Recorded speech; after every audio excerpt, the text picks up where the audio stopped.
Ampifaliana ndray tompo klasy topovavy no iarabanantsika rehetra izay manaraka ny fahita lavitra on air tv amin'ny ity alina ity no manasantsika rehetra ampanajana ihany koa anaraka sy onjohatra amin'ny farany ontsipiriam-bavoantsika ho amin'ny ity talata alina ity ireto ary ny lohateny mbavao. Olona valo no ahiahiana voan'ny aretina pesta, rono maty, ny enina kosa voatsabo ara-dalana. Ny faritra Analamanga sy Matsiatra ambony ary amorony mani no nahitana izay tranga izay. Misy ireo kooperativa izay mampiakatra ny Saran-dalana ho 900 ariary. Nahenoana Horohoron-tany io maraina io tokony tamin'ny 9 ora sasany naharitra 4 sekondra zany, 4.7 teo amin'ny mari-drefy ny tanjany. Mbola ambany ny tahan'ny Fampidiran-ketra eto amintsika ka misy ny paik'ady hapetraka mba hampitombona izany. Hitory ny commune Antananarivo renivohitra iny anivon'ny seny ny candidat au maire Beriziky noho ny fanesoran'ny commune ny takela izay nisy ny sarin'ity candidat ity ka nomeny candidat hafa.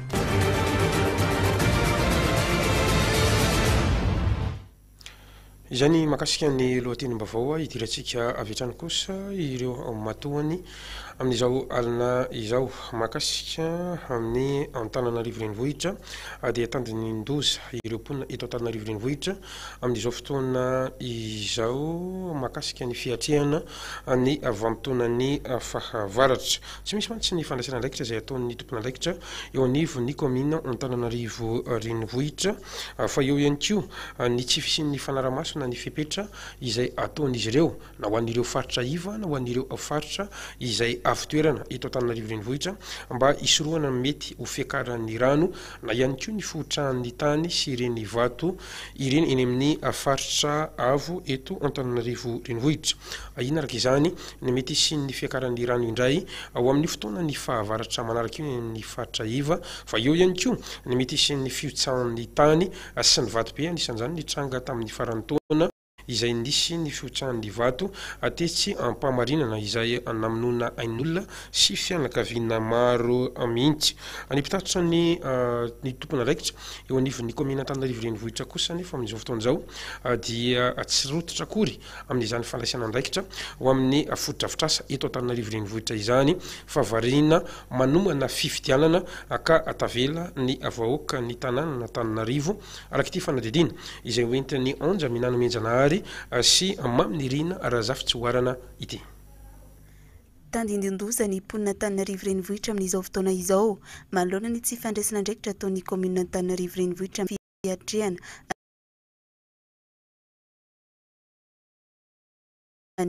amin'ireo foto-drafitrasa na eny amin'ny toerana iva na eny amin'ny toerana ambony izany. Ahiana indray no mety atondra-drano Antananarivo araka izany. Maro mantsy ny fako mivangonga endrehitreny ka miteraka fahatsetsema ny lakan-drano ivariana ny rano maloto eto an-drenivohitra. Tsy mbola misy hatreto ny fanadiovana sy fanalana azy ireny ataon'ny commune. Tsy izay ihany fa efa manomboka ihany koa ny fitaintainana ho an'ireo olona mipetraka eny amin'ny toerana avo amin'ny tohatra mety ho fiotsahan'ny tany amin'izao fotoana izao. Eo ihany koa ny mety ho fianjeran'ireny vato be ireny raha tsy resaka fotsiny ny etsy ampamarinana izay mbola ahitana ireny vato be ireny manakaiky trano fonenan'ny mponina.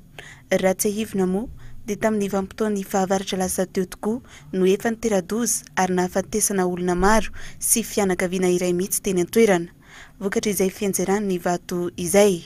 Hatreto anefa mbola tsy hita taratra izay fandraisana andraikitra ataon'ny commune Antananarivo renivohitra izay mba ahafahana misoroka ny loza mialoha fa tsy ho dokotera aorian'ny fahafatesana indray no hitranga eto amin'ny vanim-potoana ny fahavaratra ho avy io. Etsy ankilan'izay nefa dia miezaka mitady vahaolana sy fisorohana ny loza ireo mponina sy ny eny amin'ny toerana ina mety hitera-doza rehefa tsy rototra ny commune Antananarivo renivohitra. Anisan'izany ohatra ny fitadiavana sahatsy toerana ahafahana mifindra monina rehefa tonga ny fotoam-pahavaratra.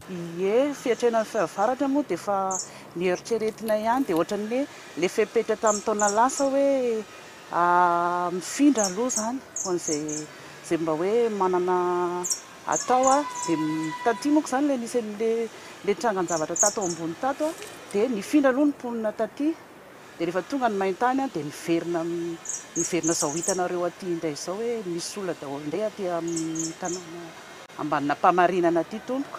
Matahotra moa ve tsy matahotra fa zany hoe izay tsara homana ihany no afadozy. Rehefa tsara fomananao dia afaka miloza rehetrarehetra anao no tiako tenena zany rehefa hitanao fa hoe misy danger dia afaka mba hoe misitaka an'le danger na hoe aleo misoroka toy izay mitsabo. Hatreto aloha dia mbola tsisy na fanentanana eto amin'ny fokontany mbola tsisy na tany amin'ny commune Renivohitra dia mbola tsy misy mihitsy tompo hatramin'izao. Tsisy mihitsy ny tompo hatramin'izao, mbola tena mbola tsisy fa tamin'ny taona lasa efa nisy nandalo zareo fa ny suite izay fandalovany zareo zay zany dia mbola tsisy hoe inona tena mifepetra ny raisina na hoe ohatr'izany. Andrasana araka izany izay mety ho fandraisana andraikitry ny commune Antananarivo Renivohitra amin'izao fotoana izao, raha ny hita mantsy dia mbola varimbarinany amin'ny resaka politika ny ben'ny tanàna. Makasika ny eto Madagasikara kosa dia nitsangana horohorontany tamin'ny distrikan'ny Manjakandriana sy Antananarivo Avalatrano. Io maraina io tokony tamin'ny nora sy sasany efatra faingo fito ritsaira kosa ny tanjakity horohorontany ity ary naharitra nandritra ny efatra segondra raha ny fanazavana izay noentin'ny teknisiana hatrany. Efa nisy matetika moa ny horohorontany eto Madagasikara saingy malefaka ary tsy mavesatra na ihany koa ilay antsoina hoe mahery vaika ny tanjany ka izay no antony tsy andrenesan'ny olom-pirenena azy mandritra ny andavanandro araka ny fanazavana izay noentin'ny teknisiana hatrany momba ity horohorontany eto Madagasikara ity. Nanao ny fanadidina Zozia Razafy Manampy teo ihany koa ikaraina Randrianarivelo Nadia Ratefinanahary teo amin'ny sariny afitra lalaina. Niofitrofotra ny tany tao amin'ny distrika Manjakandriana faritra Vakinankaratra io maraina io tokony ho tamin'ny 9 sasany mahery kely teo ary naray izany ihany koa tany amin'ny faritra Antananarivo Avaratrano. Tao Manjakandriana moa no nisy ny fohibeny raha ny fanazavana noentin'ny teknisiana teo anivon'ny yoga. Tafakatra hatramin'ny 4.7 ritsiera ny tanjany ary 4 segondra teo ny faharetan'izany. Ho an'ny eto Madagasikara manokana ny faritra Itasy sy Vakinankaratra ary alaotra no anisan'ny fohibem-paritra isian'ny horohorontany matetika. Ankoatr'izany, saika isan'andro ny trangana horohorontany eto amintsika, saingy tsy mahery vaika izany ka izay no antony tsy nahatsapahan'ny olona azy. Tsy atahorana hiteraka voka-dratsy amin'ireo faritra ny trangana izany moa ny fisian'ny horohorontany iny raha ny fanazavana hatrany. Izay ny makasika ny horohorontany iny fa lasa faritra mena kosa amin'izao fotoana izao iny faritra Anjanahary iny amin'ny tranga fanendana sy fanaovana sity mahery. Asaika ho isan'andro moa no ahitana an'ity tranga fanendana ity indrindra fa manomboka amin'ny 10 ora maraina fotoana izay ivoan'ireo mpiantsena ary eo ihany koa ny amin'ny andro alina. Mirongo fitaovam-piadiana moa ireto mpanendaka ireto raha ny fanazavana izay noentin'ireo mponina eny an-toerana. Izany izy nefa dia misy ihany ny andraikitra izay raisiny eo anivon'ny fokontany manoloana ny tranga tsy fandriampahalemana. Tsy mitovy ny hery satria tsy manana fitaovam-piadiana ny voamiran'ny fandriampahalemana saingy andrasana kosa ny fanapahan-kevitra sy ny fandraisana andraikitra izay ataon'ny polisy-pirenena manoloana ity tranga fanendana sy sito mahery eny amin'ny faritra Anjanahary ity. Nanao ny fanadidina ka raha olo manantsoa teo amin'ny sariny rivo rakotony rina. Mirongatra ny asa fanendahana sy fisolokiana ary ny fanaovana sinto mahery eto Antananarivo. Saika ahitana izany avokoa ny faritra rehetra, saingy matetika loatra izany raha ho an'ny etsy Anjanahary manokana, indrindra fa ity lalana manoloana ny fasana ity araka ny fitarainana ireo mponina. Mandritra amin'ny fitohanan'ny fiara no tena fanaovan'ireo olon-dratsy ny asa ratsiny. Eo ihany koa rehefa maizimaizina iny manomboka amin'ny 10 ora ariva na vao mangiran-dratsy rehefa amin'ny fotoana fivoahan'ny mpiantsena maraina raha ny fitantarany mponina ety amin'ny manodidina. Ny tsy fisian'ny fefy manodidina ny simitiara moa no tena mampirongatra azy ireo ka afahan'izy ireo mitsoaka aorian'ny asa fanendahana. Azy zary lasa fialokalofan'ny mpanendaka rehefa avy manao ny asa ratsy ny ity toerana ity. Maro moa ireo mpandalo no tena lasibatra amin'ity asa ratsy ity. Indrindra ireo mpandalo anaty fiara, ireo avy lavitra avy miantsena ao Andravoahangy ary ireo miasa mody alina. Fantatra ihany koa fa mirongo fitaovam-piadiana ireto mpanendaka sy mpanao sinto mahery ireto raha ny fitantarany ny mponina trany. Tena naraka be mihitsy ny leraka, efa elaela kely izay. Tovinony teoko za sedra niakatra mihitsy dia le zavitry ny mpiaingana fa mianjera eo anao fa dia ireo reny olona miazakazaka reny. Tsy fantako le rangana tafaveka raha be boka verina no dia ny tanàna fa mbola be olona sina mpananana mihitsy ity fa tsy lasa mihitsy. surtout raha tratra mal ny olona mandeha mitety mihina mipatana. Misy le olona avy any ambanivohitra lavitra be miala any am-pasapito mandeha tongotra amin'ity ho an'ny ravoanga kenda ny zalahy io miendaka telefôna zao a mandeha foana eto miendaka telefôna ny site mahery anaty bus na anaty taxi raha variana le voyageur ka amin'ny telefôna raha tsy midy ho fitaratra lasa ny zalahy iny fa anjana azy zany zao tena lasa ratsy za mipetraka eto zay fa tena ratsy le anjanary am'izao zany misy manendaka foana sanandro tsy mitazam-potsiny anefa ny eo anivon'ny fokotany manoloana izany fa efa misy ny andraikitra raisiny fokotany miisa 4 no ao an-janahary ary efa manana voamera ny fandriampahalemana eo amin'ny 20 eo avy izy ireo ary mitsinjara amin'ny faritra 3 olana ho an'ireto voamera ny fandriampahalemana nefa ny tsy fananana fitaovam-piadiana ahafahana mifanandrina amin'ireo mpanendaka tsy mitovy araka izany ny hery na izany aza nefa dia ilaina ny fiarah-miasa amin'ny rehetra mba ahafahana mamongotra izany asa ratsy izany eny amin'ny toerana eny nambarany teo anivon'ny fokotany ihany koa moa fa tsy ny olona avy eny an-toerana matetika ny ankamaroan'ireto mpanendaka ireto ka sarotra ihany ny ahafantarana azy ireo. Tenenina aloha amin'ny vahoaka dia tsotra ny olona tsirairay avy na eny an-dalambe na any anaty tômôbily dia tokony mailo lalandava matetika zany le olona mpanendaka tsy mpanao ratsy tsy aveto amin'ny fokotaninay fa olona avany amin'ny toeran-kafa eto amin'ny fokotany dia misy voamera amin'ny fandriampahalemana araka ny teneniko anareo teo voamera amin'ny fandriampahalemandreo dia mipetraka amin'ny qualité telo samihafa amin'ny toerana tsy fantatry ny olona na voamera raha tsy fantatry ny olona fa zay no mametraka andreo isan'andro farafaratsiny a mbô misy policier civil na tsy haiko hoe force de l'ordre zany a civil mbô ohatra zao ohatrohatriny aho a eto zao fokotany Anjanaharivotra eto dia mbô farafaratsy mbô misy patrouille civil ohatra hoe mba isan'andro avy amin'ny polisy satria isaky misy le izy ka manao tatitra zay dia mandefa polisy en civil leo ohatra hoe ray volana tapa-bolana mbô mandrimandry vo tsy mitranga indray le polisy en civil dia mba miverina indray le zavatra dia ohatr'izay foana. Ireto karapanondry ireto izao dia karatsy ireo voaendaka ary ariana ireo mpanendaka ireo eny an-dalana rehefa avy manao ny asa ratsiny izy ireo mila mailo araka izany ny rehetra mba tsy hisian'ny loza ary andrasana ihany koa ny fandraisana ndraikitry ny mpitandro ny filaminana manoloana izao tranga izao.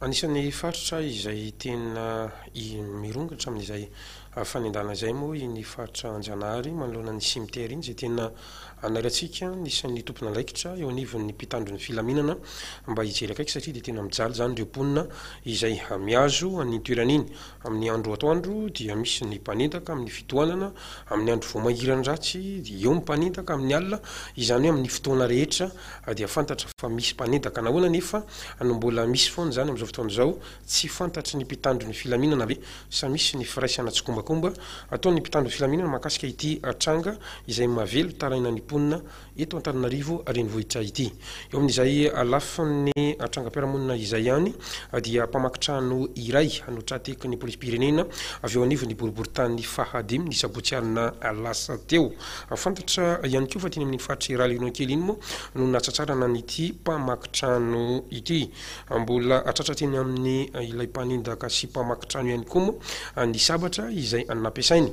nandritra ny asa ratsiny nakinelo moa amin'ny tenany nandritra ny fanadihadiana izay natao azy ary nanoro ihany koa ny tranon'ireo namany izay niaraka nanao an'izao asa ratsy izao. Jenita Soalalaina sy tiavana rakotondrina. Sabotsy tokony ho tamin'ireo ora maraina teny no nanafika tokantrano iray teny Ankadimbahoaka rejola milisa 3 nirongo sabatra teo ampitaomana ireo entana dia tetra tampoka ilay tompotrano ka ny antsivonjy fa ifalasan'izy ireo kosa ny sibofena miisa 2 sy ny vola mitentina 5 sy 1 ariary tokony ho tamin'ny 3 ora maraina teo nahazo loharanom-baovao ny lehibe ny fokotany ny Larenon kely ary fantatra fa teny no nahitana irejola raikitra ny fanenjehana ka ity lehilahy iray ity no voasambotra ary mbola tratra teny amin'ny ihany koa resabatra nampiasainy tamin'ny vakitrano. Izay makasika an'iny fa eo amin'ny lafiny fitaterana eto andrenivohitra dia misy an'ireo coopérative no manambana mpiakatra ny saran-dalana ho 100 ariary. Mizara telo araka izany ny mpitatitra eto andrenivohitra, misy moa zany ny nitazona ny saran-dalana ho 400 ariary, saingy tsy misy tapa-dalana, ao kosa ireo nampiakatra ho 500 ariary, asala amin'ny coopérative mirindra izay ahitana ny 192, 163 ary ny 194. Ankehitriny kosa dia izao misy coopérative manatanteraka ny fampiakarana ny saran-dalana ho 100 ariary izao. Mitaraina araka izany ireo anjifa manolona ity fanararota-pahefana ataon'ny mpitatitra eto andrenivohitra ity. Andrasana ihany koa ny fanasana andraikitra izay ataon'ny commune Antananarivo renivohitra satria izy ireo no mpiamivantana ny fitanterana eto andrenivohitra raha ny fanazavana noentiny eo anivon'ny ATT. Nanao ny fanadidina Fanuela Arandriana tenaina teo amin'ny sariny afitrarany.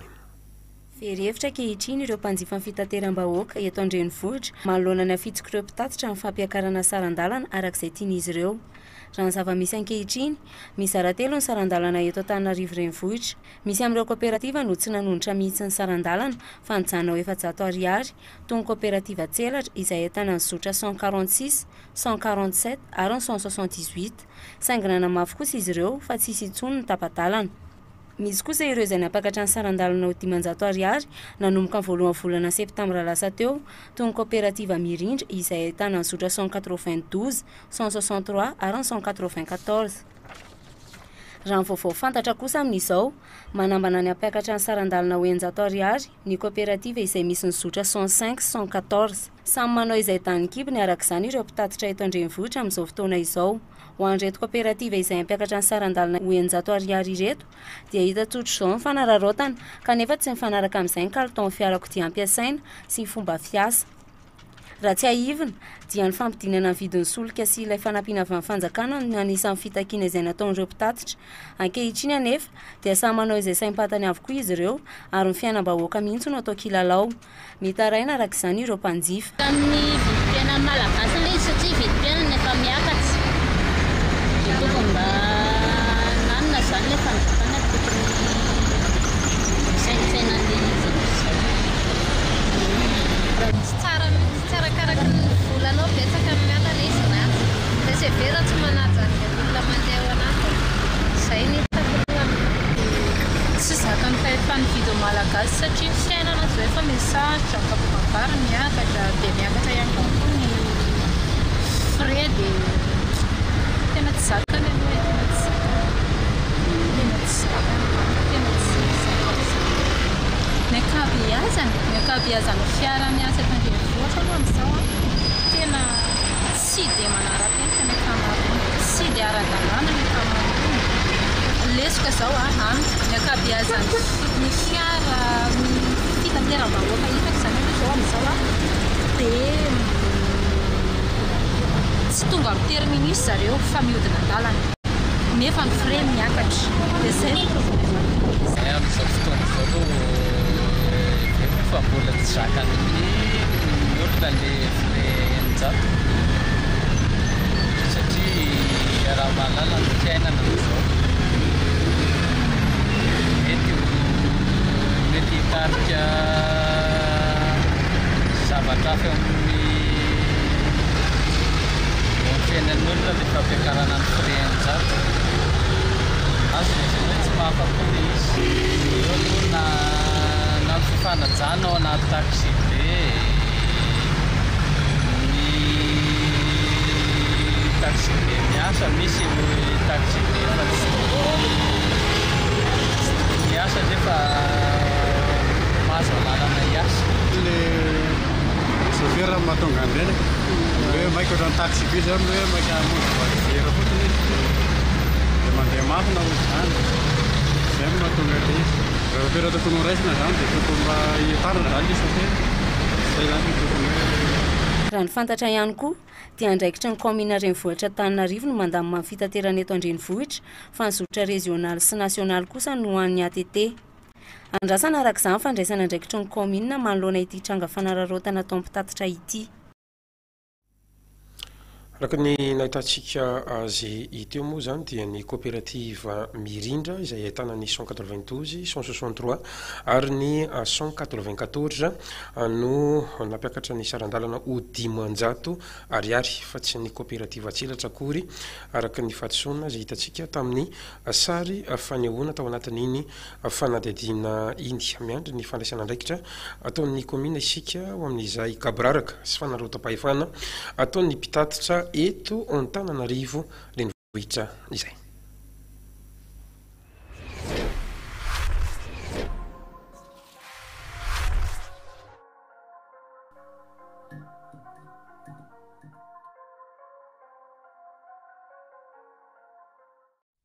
Nos event manolotra ho anao Boudou telopolo taona fahatonga amin'ny fiderana aloha ao amin'ny palais des sports Mahamasina ny alahady 3 septembre amin'ny 3 volakandro iarako ny VHF izay mankalaza ny fahafolontaonany sy ny chorale-ny Alasata azadiny ao amin'ny palais des sports Mahamasina ny alahady 3 septembre amin'ny 3 volakandro Boudou telopolo taona ny searana telopolo taona nandehanana tetstero ninga tany amin'ny Galeny nandalo tany amin'ny Besa nandeha tany Antsamanitra nandeha tao amin'ny palais des sports nandeha ihany koa teny an-tambanivohitra rehetra teny dia fanena tamina mpanakanto hafa manao sary mpanao asa soratra klipy ary finaritra amin'ny fampizaratra kefa misy reny ary miara-mamorana ihany koa dia izany no vokatra nireny klip tonga ny masonareo ary tsy afaka eny aminareo musicien izay faniarany asa tamiko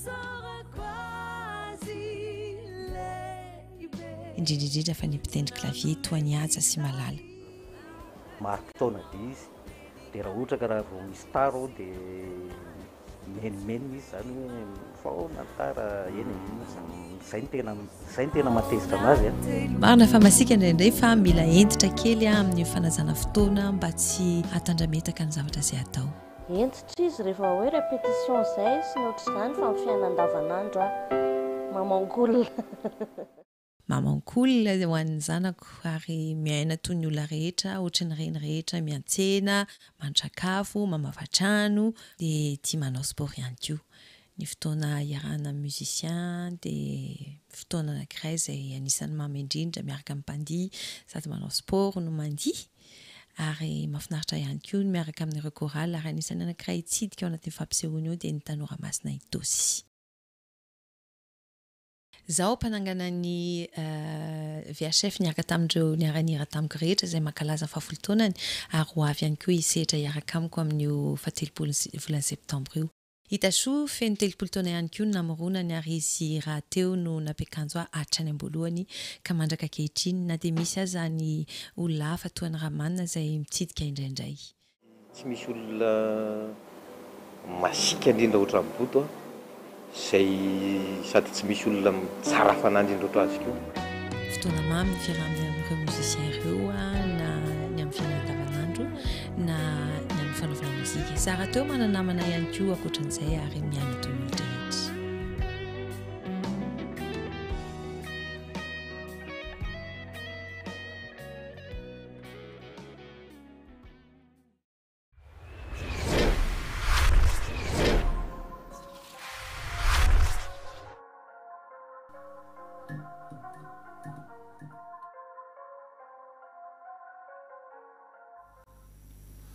Toizatsika ny fahalalambavao amin'ity alina ity anao fitarainana eo anivon'ny CNI angataka fanazavana amin'ity rafitra mpanomana amin'ny fifidianana ity ny candidat Jean-Emer Berzika manoloana ny kingy azolina izay ataon'ny commune Antananarivo renivohitra amin'izao fotoana izao nandritra ny fanambarany izay nataony io maraina io. Tsy manadra ny fifanarahana natao mantsy ny commune amin'ny fametrahana ny sarina candidat amin'ireny takelaby izay fanaovana adokambarotra ireny. Fantatra mantsy fa nisy ny fanoloan'ny commune Antananarivo renivohitra ny sariny tamina sarina candidat hafa nandritra ny herinandro lasa teo kanefa mbola sy tapitra ny fepitaona izay ny fanarahana ahafahan'ity candidat ity mametraka ny sariny eny amin'izay takelaby fanaovana dokavarotra izay. Ankoatran'izay ihany koa dia nanamafy ity candidat ity fa tsy misy intsony ny fitovizanjo eo amin'ireo samy kandida amin'izao fotoana ny fampilezakevitra milohan'ny fotoana izao. Izany rehetra izany no antony ametrahany an'izay fitarainana izay onjaminana menjanahary sy maminirina razafitsoarana. Tsy nisy fampahafantarana akory fa avy hatrany dia nisy nanala teny amin'ireny takelaby fanaovana dokam-barotra ireny ny sariny ity kandida ity nanomboka ny herinandro lasa teo raha ny fanazavany. Efa nisy anefa ny fifanarahana ara-bola sy ara-taratasy ny fanaovany sy ny orinasa iray izay mitantana ireny takelaby ireny ary voafaritra mazava tao anatin'ny fifanarahana ny fe-potoana ahafahana mametraka ny sariny. Ny alakamisy lasa teo anefa no nahatsikaritra ity kandida ity sy ny pombasy faniova ho sarina kandida hafa no mipetraka teo amin'ny takelaby efa voatokana ho azy. Manoloana izany tranga izany dia nanambara ny kandida Jean-Maire Perizique fa misy ny fanaovana tsindry azo lena ny kandida sasany amin'izao fotoana izao ary tsy mipetraka intsony ny fifananana masina sy ny fitovian-jo eo amin'ny samy kandida ho fidiana filoham-pirenena. No amafisiny ihany koa fa manao fivadiam-pitokisana ny komina Antananarivo renivohitra ary nivadika tamin'ny fifanandrahana ara-barotra izay natao taminy. Amin'ny reny afisy lehibe izay napetraka teny hoe teto Antananarivo sy tamin'ny toeran-kafa koa tsy azo fenina zany. Izay fanapakavahana izay ohatra ny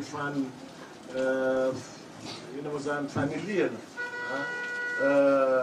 ny kandida sasany ankoatran'ny zavatra ohatrany miteraka ahaka mety hiteraka disadisa manaraka no amorianay ianareo eto satria miditra amina fotoana anankiray vanim-potoana anankiray lehibe amin'ny tantaran'ny firenentsika itsika izao satria hiatrika fifidianana ka rehefa hiatrika fifidianana zany a dia anatanteraka adidy masina amin'ny firenentsika.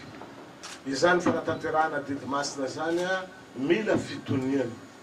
Ametraka fitarainana eny anivon'ny vaomera maleo tena misana ny fifidianana ihany koa ity kandida ity momba izao tranga izao.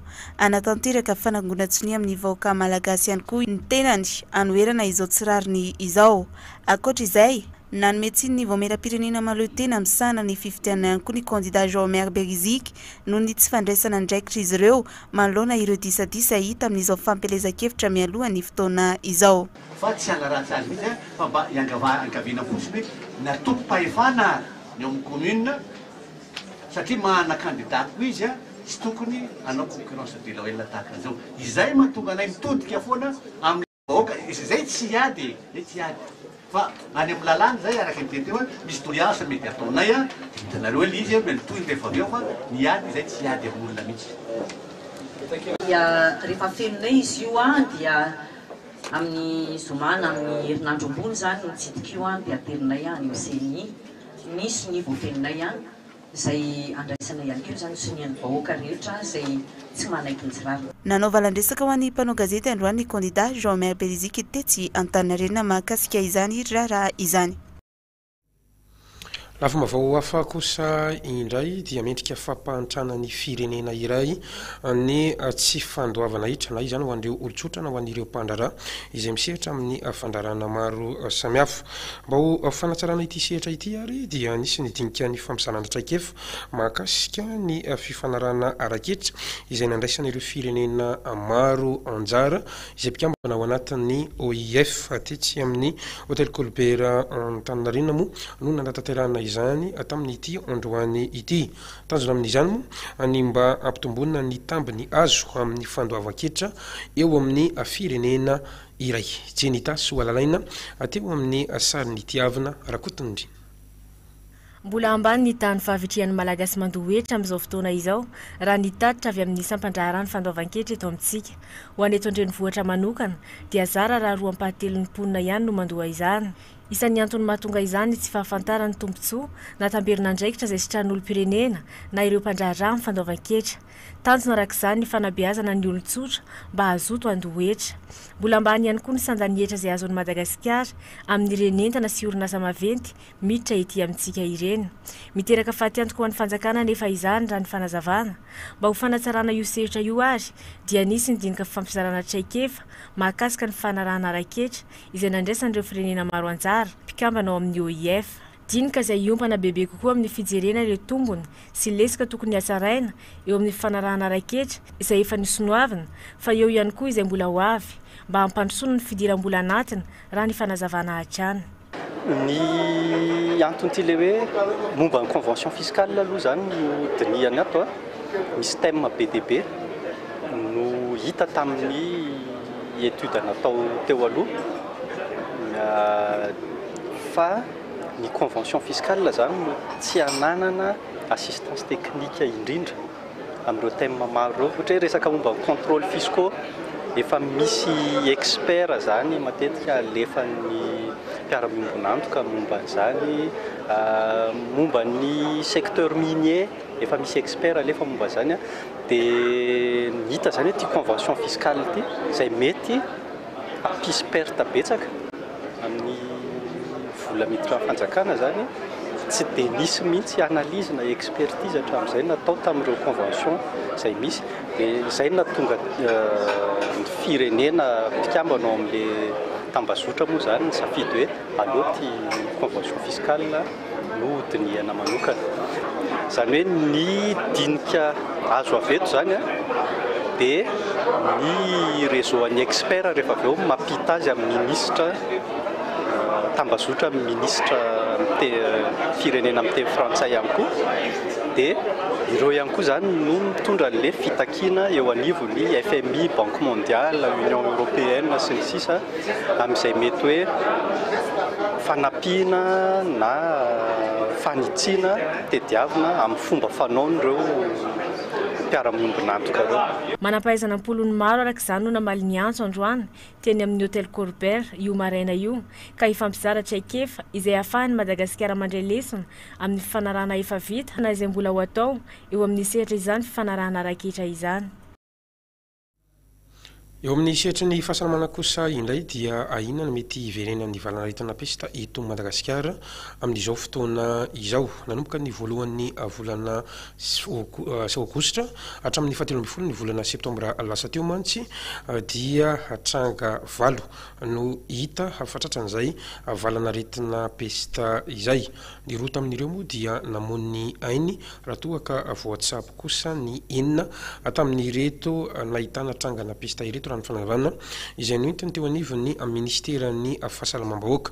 Maro moa ny vokatra mahatonga ny aretina pesta anisan'izany ohatra ny fahiparitahan'ny loto eo ihany koa ny fako izay mivangoka miteraka n'ireny voalavo mitondra ny parasy amin'ny pesta ireny. Efa misy araka izany fanasana andraikitra izay raisiny eo anivony ministeran'ny fahasalamam-bahoaka arak'ity fanazavana izay hoentiny Clara Raoul Manatso sy rivo rakotandrina ity.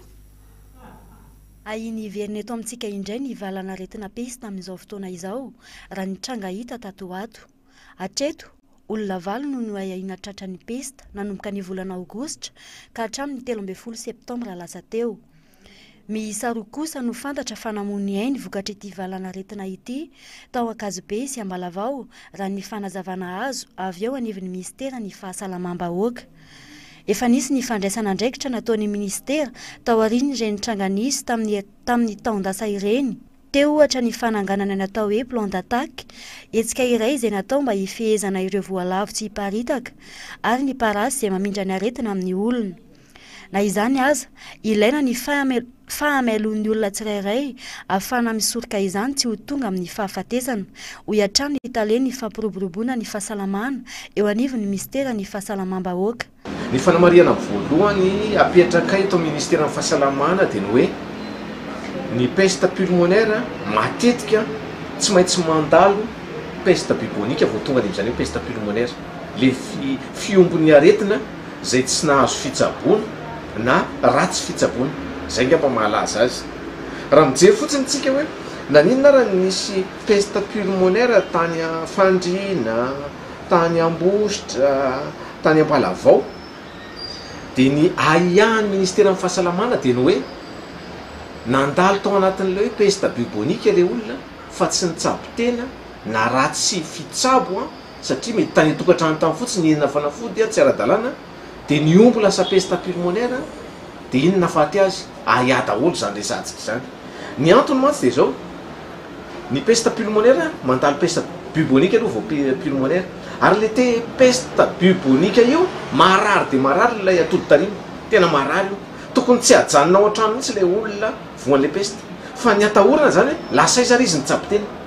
Dia eto dia miresaka mihitsy zany zay eto amin'ny ministera hoe raha misy mitondra ilay sorotra aretina, misy atody tarimy na misy an'ilay sorotra aretina mikohaka mafanafana mandrehoka kely misy raha manatona reo olona tobim-pahasalamana. Mariako tsara vao vita mihitsy ilay epidemia-na pesta pulmonaire tamin'ny herintaona dia nisy natao hoe plan d'attaque natsangana. Ao anatin'io plan d'attaque io hoe inona no ataon'ny ministera mialoha mandritra ary ao aoriana izay mety isian'ny valanaretina. Dia tao anatin'izany nefa nametrapetrahana sady hoe misy an'ilay ataontsika hoe boîte de carte manne naterina ny district ary io boîte de carte manne io ilay itsofohana voalavo dia sady misy pozim-boalavo ao anatiny no misy pozina parasy. Tsy azo atao mantsy ny mamono voalavo fotsiny amin'izao dia miparitaka amin'ny parasy rehefa avy eo fa miara-vonoina ny parasy sy ny voalavo. Resaka rehefa pesta pulmonaire dia tamin'ny herintaona ny olona natahotra be mihitsy hoe mitsindro ny isaky ny adiny telo tao anatin'ilay plan d'attaque izay nataon'ny ministera dia efa nojerevana tokoa zany zavatra zany dia misy efa fanafody nampidirina mihitsy ary anampiana ilay fanafody efa nampiasaina ary tsy isaky ny adiny telo zany tsotro fa hoe ndao mba jerena kosa ny vahoaka antsika fa mijaly izy amin'ilay tsindrona isaky ny adiny telo fa hoe ndao mba jerena dia tena efa namboarina zany rehetrarehetra zany tsy midika akory hoe avy azo mboamboarina izy io hoe fa fivoriana mihitsy reo le manampahaizana ny nametraka hoe tia fanafody ndao ampiasaintsika zao kosa ny atao amin'io tsy mitety isaky ny adiny telo zany tsony fa zany rehetrarehetra zany zany efa nomanina satria tsara fiomanana ihany no tafita amin'ity resaka pesta ty fa raha varim-bariana koa tsika dia sahirana. Ny afatra moa zany dia hoe azo tsaboana tsara ny aretina pesta tokony tsy hafaty raha voaray an-tanana fotoana tokony ho azo voanana izy tsy tara ny trano. Saromony eto Madagasikara ny pesta noho ny antony maro samihafa.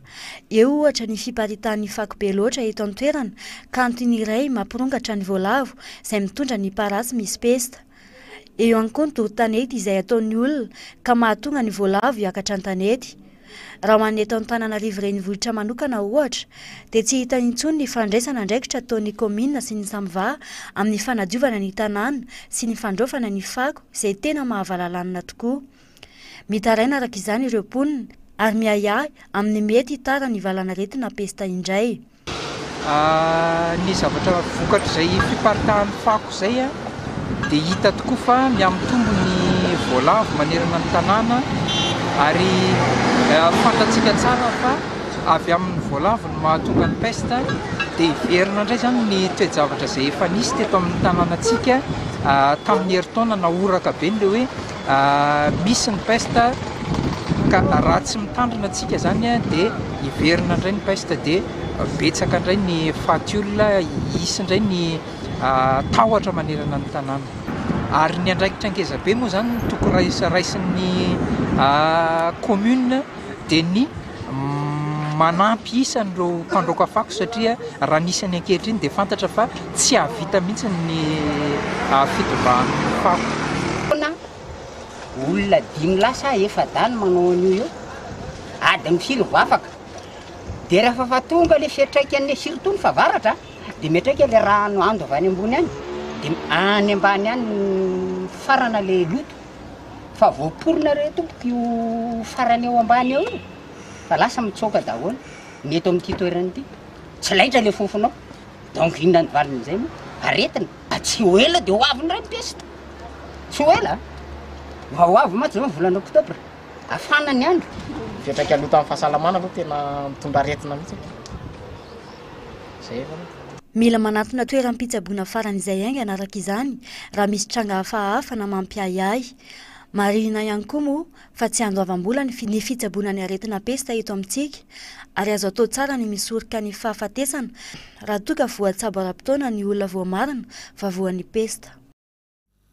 Izany makasika niny aretina pesta iny fa ivadika lafa mavao hafa isika makasika anireo lozam-pifamoivozana izay nifanisy tato ato raha ny atsikaritra amin'ny akamaromo dia vokatry ny tandrevaka izay ataon'ny mpamily fa io ihany koa ny fiara izay tsy manaraka fitsirihana na ilay antsika hoe visite teknika ho an'ny eto andrenivohitra fa ho an'ny any amin'ny lalam-pirenena kosa dia maro ireo mpamily izay tratra ny torimaso fotsy tsy fampiny torimaso ary eo ihany koa ny tsy fahatomanan'ny fiara sy ny fandrianana mafy izany rehetra izany no anisany antony na tonga nireny loza ny fanesesy teto Antananarivo renivohitra ireny mila mandray andraikitra rehetra araka izany ny rehetra mba ho fisorohana ny loza na ho an'ny mpampiasan'ny lalana izany na ho an'ny fiara ary indrindra ihany koa ny tompona andraikitra maro samihafa miantsehatra momba ity fifamoivozana eto Madagasikara ity.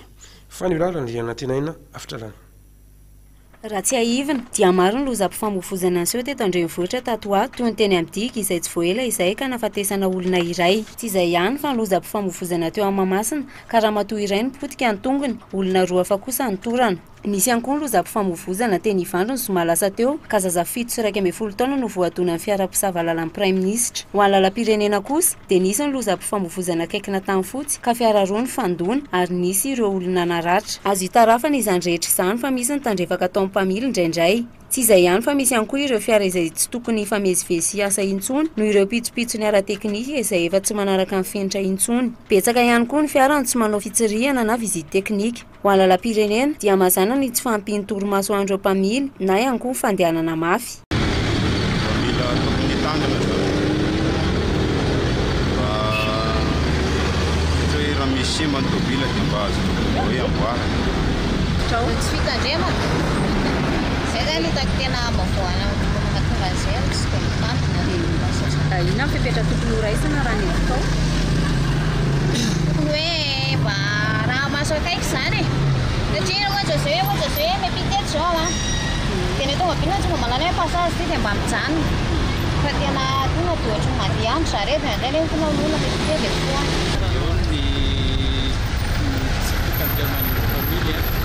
Ny antony mahatonga ny lozam-pifamoivozana amin'ny sesisesy voalohany indrindra be dia be aloha tsy mahafehy an'ilay fitondrana automobilina voalohany indrindra. Izany hoe mitondra fotsiny izy fa na ny fifehezana an'io lalana io ara tsy hainy akory fa hoe hitondra mamaika azy. Faharoa manarakarak'izay ny tsy fitandremana indrindra antsika malagasy efa zarina tsy hanaja lalana hatrany voalohany normalement manao foana noho ny tsy fanarahan-dalana ataontsika tsirairay avy na mpandeha tongotra tsy mahay manaja ny lalàna na mpitondra zavatra izay mandeha amin'ny tany rehetra tsy mahafehy ny zavatra hoentina araka ny tokony ho izy raha izy foana ny aksida. Fepetra tokony ho raisina mba tsy hiverenana izay rehetrarehetra izay ny feon'ny fieritreretany tsirairay avy aloha. Tokony hoe zavatra hay no atao fa tsy ny zavatra tsy hay na amin'ny fanjakana koa tompona andraikitra lehibe amin'ny fampianarana ny olona amin'ny fanarahan-dalàna nefa moa ny fanjakana raha tsy manara-dalàna normal moa. Araka izany dia tokony samy andraindraikitra ny rehetra manoloana izao fiverimberena loza izao na ho an'ny mpampiasa lalana izany na ho an'ny mpamily fa eo ihany koa ny tokony. Araka izany zany dia manasa antsika rehetra izay mpampiasa ny lalana mba samy hitandrina samy andray andraikitra ihany koa satria laha tokana ny aina eo anatin'izay tontolon'ny lozam-pifamoivozana izay fatika lafa mavao hafa isika dia mbola maro ireo vehivavy no hiaran'ny herisetra eto Madagasikara. Maro moa ny endrika isehoan'izay herisetra izay tsy izany ohatra ny vono eo ihany koa ny tsy fisahanan'ny lehilahy ny ankohonany sy ny tsy fanomezana vola. Isan'ireo firenena izay miady amin'ny zon'ny vehivavy mantsy isika eto Madagasikara kanefa mbola maro ny vehivavy no tratran'izay herisetra izay ary fantatra ihany koa fa maro ny vehivavy zany no tsy mahafantatra ny zony amin'ny fiarovana ny herisetra mianjady aminy ka zary lasa miaritra any tokantrano any. Jenita Soalalaina sy tiavana rakotondrina no nanao ny fanadidina. Tsy ny vehivavy eto Madagasikara ihany no iarany herisetra fa na any amin'ny firenena mandroso toy ny Kanada sy Etazonia ahitana ny tahan'izany ambony dia ambony tokoa. Tsy voatery ho vony sy ratra ihany anefa voalazaina fa herisetra fa maro karazana izany. Fa indraindray tsy tsapan'ny vehivavy akory fa voatsikajy herisetra mahazo azy. Ny lazalaza ny fahafantarany famaritana ny herisetra menjady amin'ny vehivavy reto olona izay sendranay ireto. Le herisetra fantaratra aloha hoe menjady amin'ny vehivavy izany le famonoana ialana amin'izay moa izany io zany tokantranontsika io tsisy idiran'izany izy ihany ny afaka andamina fa tsika vehivavy zany mila mahay mandevitra koa anatin'ny tokantrano mila mahay manaiky ny vaditsika mahay mitondra ny tokantranontsika ny zanakitsika. Tena raha fahitako aloha dia tena mijaly mihitsy ny vehivavy amin'izao satria tena hitako mihitsy tena misy ny herisetra miatra vehivavy amin'izao fotoana izao. Misy ny vono, misy ny fanolanana ohatr'izany. Sosikevitra avy amiko izany dia tokony mba mandray andraikitra ny fanjakana ohatr'izany. Tokony hoe io zany tsy hoe vita ohatra hoe resadresaka fotsiny any amin'ny polisy fa tena tokony misy azy ampiarina ara-dalana mafy mihitsy. Dia ny fahafantarako an'ilay herisetra misy ny arana fanolanana, vono, hitsakitsaka ao an-tokantrano. Tokony amena malalaka ny vehivavy anatona an'ireny fikambanana miaro ny zon'ny vehivavy ireny. Dia le lehilahy mampiatra an'ilay herisetra amin'ilay vehivavy koa afaka toriana tsara. Dia ohatra koa hoe manao didiko fe lehibe ohatrany hoe izy foana zany ny fanapahakevitra ao an-trano na koa hoe tsy azo ifampiresahana mihitsy ny fa zay tiana atao ihany. Sosokevitra zao dia ohatrany hoe raha misotro zao dia mila lanjalanjaina dia tsisy problème na hoe izay zavatra rehetra atao dia fanarahana daholo. Efa maro eto Madagasikara ireo fikambanana mandray an-tanana ny vehivavy manoloana ireo herisetra maro samihafa ireny indrindrandrindra ny ao an-tokantrano. Isan'izany zao ny tranga rozo ety Andohatapenaka. Tamin'ity volana septambra ity izao dia efa nahatratra 730 ny isan'ireo vehivavy mitondra fitarainana mahakasika ny herisetra ara-toe-karena, izany hoe tsy mahazo fiahiana ara-bola amin'ny raim-pianakaviana na tsy mahazo ninina miala ny tokantrano. 420 kosa ireo izay niaran'ny herisetra ranofo. Raha ny nambarany Dedier Andrianaivo, tompon'andraikitra ato amin'ny trano Arzo, izay fikambanana mandray andraikitra manoloana ireo herisetra momba ny vehivavy, dia mijanona ho tsy ambaratelo avokoa ireo olana rehetra hifanarahana eo anivon'ity fikambanana ity. Tsy tokony hisalasala anatona ireny toerana maro samihafa ireny rehefa hianjen'ny herisetra ny vehivavy. Fa tsy afaka mandroso vahaolona kosa izy ireny manoloana ny tranga fanolanana na izany mpivady efa misoratra ara-dalana fa miara-miasa akaiky amin'ny fitsarana kosa izy ireo ka mampiakatra avy hatrany ny raharahany ambony. Lafa vaovao hafa dia mahery ny arivo ireo olona izay ampifanina amin'izao fotoana izao hitrandraka ny bambo eto Madagasikara ho lasa seha-piariana. Efa marany koa ny fanaka izay vita amin'ny bambo izay mandrakotra ny tsena iraisam-pirenena amin'izao fotoana izao raha ny fanazavana izay noentin'ny tompon'andraikitra izay fantatra ihany koa fa manana ny lanjany sy ny vidiny. Manana anjara toerana lehibe ihany koa amin'ny fiarovana tontolo iainana moa ny hazo bambo ary eo ihany koa ny fiarovana amin'ny fandripahana ny ala sy ny fiarovana tontolo iainana izay misy anireny zava-mananaina toy ny zava-maniry sy ny zava-boary izay miavaka eto Madagasikara ireny. Akoatran'izay dia azo atao sakafo ihany koa ity bambo ity raha ny fanazavana izay noentin'ny teknisianina. Nisy moa no fampahafantarana mahakasika ny bambo amin'izao andro iraisam-pirenena ho an'ny bambo izao androany. Anja minano menjanahary asy mamirina raha zavitsoarana no nanao ny fanadininy. Anisany sakana tsy afany sy ampiarina avy amin'ny bambo mivelatra eto amintsika ny tsy fahatratrarina ireo fenitra izay tadiavina momba izany. Anisany izany sakana izany tsy fahitana azy no izy mbola vitsy eto Madagasikara fa eo ihany koa no mbola tsy fampiny ny fivelan'ireo mpisehatra rehetra mitrandraka ny bambo.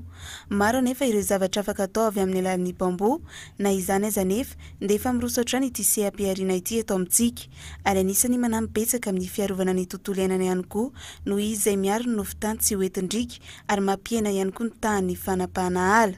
Tsy izay ihany anefa fefa azo atao tsara amin'izao fotoana izao ny mampiasa ireo arina vita amin'ny bambo na charbon bambo mba ho lasa koa ahosotra amin'ny tarehin'ny vehivavy, ary azo atao sakafom-biby ihany koa ity bambo ity raha ny fanazavana.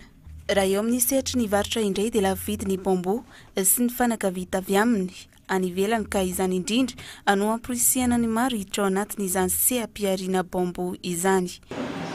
Na ny mpanao taozavatra zany na ny mpamokatra zanakazo, nefa mbola tsy ampy izay satria isika zany ao anatin'ity fiovaovan'ny toetrandro ity dia ny firenena malagasy ny fanaraka tany amboniny fa amboly 4,000 hektara de bambo isa-taona ao anatiny 12 faritra. Maninona moa no voisika ty resaka bambo ty? Dia ty bambo ty zany izay rehetra vita amin'ny hazo vita amin'ny daholo. Na iresakitsika ny meuble, na iresakitsika ny gorodona, iresaka ihany koa ny lamba fitafy, iresaka ihany ny sakafon'omby izay na sioto zany, ary ireo produits cosmétiques isa-tokony. Olona manodidina ny arivo amin'izao fotoana izao no nofanina mahakasika ny sehampiariana bambo eto amintsika, tanjona ny ampiakatra ny tany fandraharahana sy ny fitrandrahana azy. Tany amina hektara maro no efa nanaovana ny fambolena azy eto Madagasikara, ka isan'izany ny any amin'ny Tsiasipaniry izay manodidina ny 20 hektara, ny any Tasy izay manodidina ny 10 hektara, ary Mahajanga 20 hektara sy ny maro hafa. Tamin'ity androany ity moa no nankalazana ny andro iraisam-pirenena ho an'ny bambo, ary anisany nankalaza izany isika teto Madagasikara tamin'ny alalan'ny fanaovana vela-kevitra sy fampiratiana ireo fitaovana rehetra vita amin'ny bambo. Izay vaovao makasika ny bambo izay ihany koa no etsika malakatona ny fampalalam-baovao eto amin'ny ONR TV ho amin'ny ity alina ity. Ankasany indrindra ianao tompolasy tongovavy niaraka taminay hatramin'ny farany, ary manasanao ihany koa tsy saraka amin'ny ONR TV satria aorianan'ity fampalalam-baovao ity dia isy ny oronan-tsary mahafinaritra izay ankafizinao ny fahitalavitsika isan'andro. Ny sampany fampalalam-baovao kosa mamy fotoananao amin'ny rahampitso indray azadino fa mandeha mivatana amin'ny YouTube mo ny fampalalam-baovao antsika isan'andro, ary azontsika jerenao ihany koa ahafahanao manaraka an'izay fampalalam-baovao izay. Rahampitso amin'ny dimora sasany kosa ny famerenana. Mandrapitafa ao amin'ny rahampitso indray ary tompolasy tompovavy.